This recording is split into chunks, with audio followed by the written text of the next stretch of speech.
Hi friends, Jonathan Laird here. Hope you're doing fantastic. Today we have another Creativity 101 tutorial, and I thought I would show you how I go about making acoustic guitar DIs come to life. We all know that there's nothing quite like the sound of being in front of an acoustic instrument.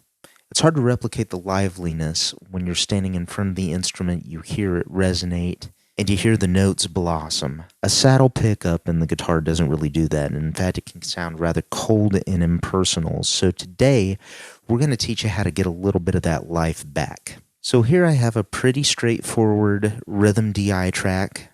Let's have a listen to it.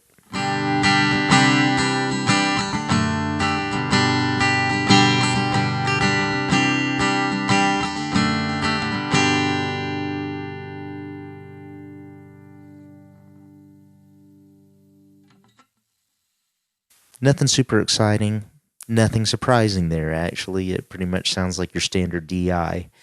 Sounds a little cold, brittle, and lifeless. So what do we do about that? I mean, if you don't have the option of having a microphone on hand and you want to capture some of that live feel, well, our friends over at 3 Sigma Audio have developed a package of impulse responses. Now, to the uninitiated, this means that they've captured some high-quality instruments. I think a Taylor, a Gibson Hummingbird, a Martin. I forget all the exact models, but they're really high-end instruments. They recorded them with great microphones in a good room. And what impulse response technology allows us to do is capture the sound of that guitar being mic'd in a physical room. We can store that in a plugin. In this case, we're using a convolution-based plugin called Space Designer. It comes with Logic. You can load these impulse responses in here. And as you can see, we have a Gibson Hummingbird sound hole in a certain position. This was my favorite out of all of them. I'm going to activate this so you can hear what it does.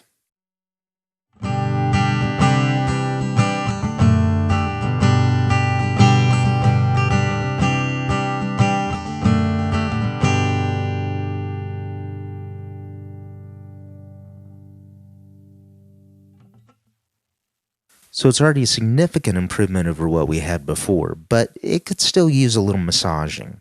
To that end, we're going to employ one of my favorite plugins in the entire Logic suite. This is an unsung hero called Match EQ, and you can use it for all kinds of things. I might delve into those in some later tutorials, but for this purpose, we're going to be using it to sculpt the sound of our acoustic into something that we like.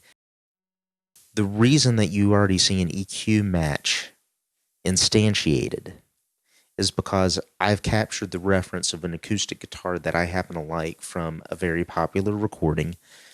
Of course, preferences are preferences, and you should adjust this according to your own personal taste. But I referenced that acoustic recording, imported it into Logic, and had it learn the frequency spectrum. So we'll have the shape of that acoustic. The next step is to turn the learn function on our current performance on. The reason for doing this is because we want this performance to match our reference as close as we possibly can. So I'm going to play through.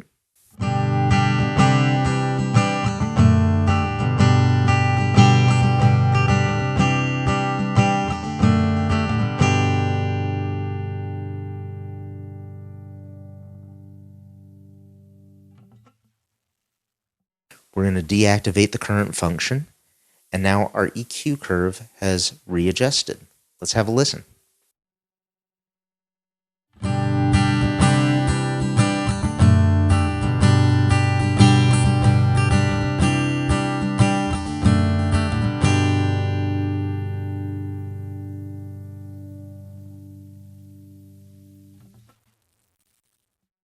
There you have it. And if you wanted to liven things up a little further, you could certainly put a reverb plugin on a send and put a nice room on there, whatever you like. So that's it. As always, hope you had a fantastic time. If you like what you see and you want to see more content, and click the link below. If you have any suggestions, feel free to leave a comment below. Hit the notification bell so you don't miss any new videos. Comment, link, subscribe, share, all that good stuff. In the meantime, we will catch you next week. Take care.